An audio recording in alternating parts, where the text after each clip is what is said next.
All right, chest tattoo, big ship chest tattoo. I got it in 2015. Yeah, I was wearing a hat, and it was I had broken up, been broken up with, and that was like kind of a first time thing for me, in a long time, and I was pretty distraught. It's a woman I wrote Lost on You about, and I was kind of like free falling, and I was going to Russia to do a private gig. What the hell is going on over there? Oh God. And then I went to, as I was going to Russia, I was super depressed. I like see pictures of myself now. I'm like, oh shit. And I was looking at Russian prison tattoos for some reason. And I saw this dude, like this super tatted up sailor guy, or maybe Russian sailor tattoos, something like that. Why prison? I don't fucking know. I think I looked at both.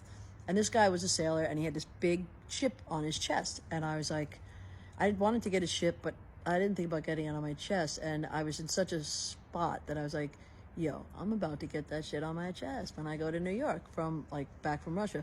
When I go kind of kick it with my friends from New York and remember who the fuck I am, which I needed, And I went back to this place, Daredevil Tattoo, which used to be on Ludlow Street, which is now on Rivington Street. And the main owner is this woman, Michelle. She's a badass, and she's done some other stuff of mine. And I love her. She's a very serious woman, though, in some ways, like when you know her more, she's like very sweet. Yeah, she's just very chill. And I told her all the stories, and she's like, let's look at ships. And we did all day, and we were like laughing and hanging, and we looked through books, and then we picked out the ship, and then I put it on. We stenciled it on. I was like, am I crazy, or should it be even bigger? And then we're like, yeah, let's make it bigger. So we made it bigger, drew it all out, and all of a sudden she started, and I just was like, what? It was the most painful experience of my life. And so there was a star on the ceiling for some reason. I don't know. I wasn't even drinking or anything. I don't usually drink during tattoos, except for this one. Again, except for this one, which I got after a show in Moscow, and I was drunk off my ass. And I woke up the next day. I was like, oh God, that tattoo was imprinted in my sheet because I drank, so it bled so much. I was like, oh no.